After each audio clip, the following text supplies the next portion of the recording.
Assalamualaikum warahmatullahi wabarakatuh. Perkenalkan, nama saya Azatun Hasanah. Saya dari kelas 12 IPA 4. Di sini saya akan menjelaskan materi mengenai tekanan osmotik. Jadi, tekanan osmotik biasanya dilambangkan dengan huruf B, yaitu tekanan yang harus diberikan untuk menghentikan proses osmosis. Kalian tahu nggak sih proses osmosis itu apa? Jadi, proses osmosis itu proses perpindahan larutan yang memiliki konsentrasi lebih rendah melalui membran semi permeabel untuk menuju larutan yang memiliki konsentrasi lebih tinggi sehingga tercapai kesetimbangan konsentrasi. Oke, saya akan menjelaskan ilustrasi prosesnya. Nah, di sini terdapat dua tabung dengan konsentrasi yang berbeda, di mana tabung sebelah kiri ini memiliki konsentrasi larutan gula 10 molar dan tabung sebelah kanan ini memiliki larutan gula 4 molar.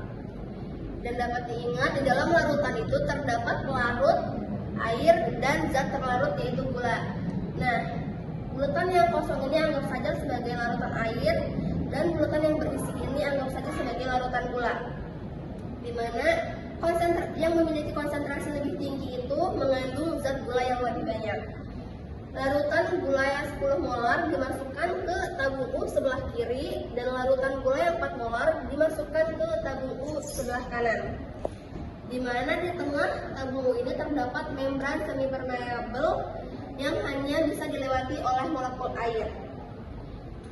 Lalu terjadi proses osmosis, di mana molekul-molekul air berpindah dari larutan gula 4 molar ke larutan gula 10 molar melalui membran semi permeabel agar tercapai kesetimbangan larutan.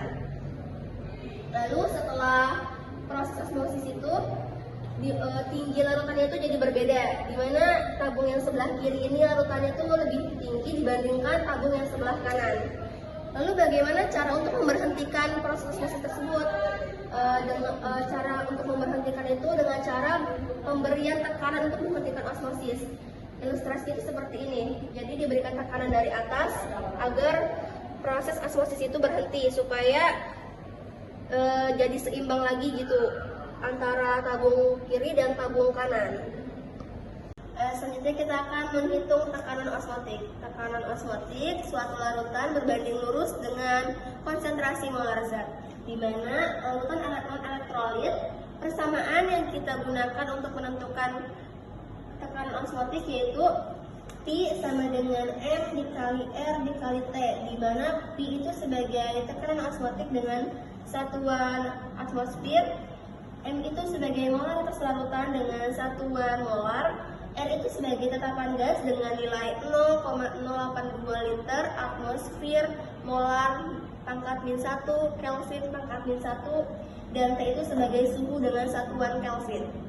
Di mana molaritas itu sebagai massa zat terlarut dibagi massa molekul relatif dikali 1000 dibagi volume larutan, dan dapat kita turunkan menjadi tekanan osmotik sama dengan massa zat terlarut dibagi massa molekul relatif dikali 1000 dibagi volume larutan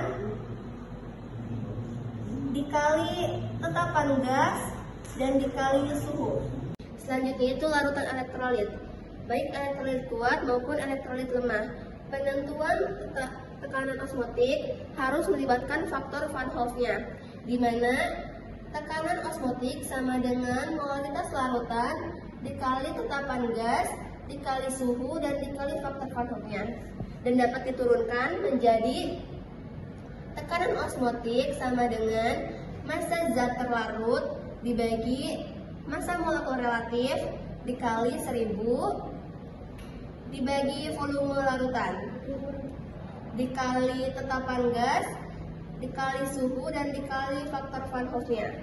Selanjutnya, di dalam sistem osmosis terdapat larutan isotonik, yaitu larutan yang memiliki tekanan osmotik yang sama atau seimbang, dan hipotonik, yaitu larutan yang memiliki tekanan osmotik lebih kecil, dan terakhir itu hipertonik, yaitu larutan yang memiliki tekanan osmotik yang lebih besar. Jadi tadi adalah paparan materi mengenai tekanan osmotik.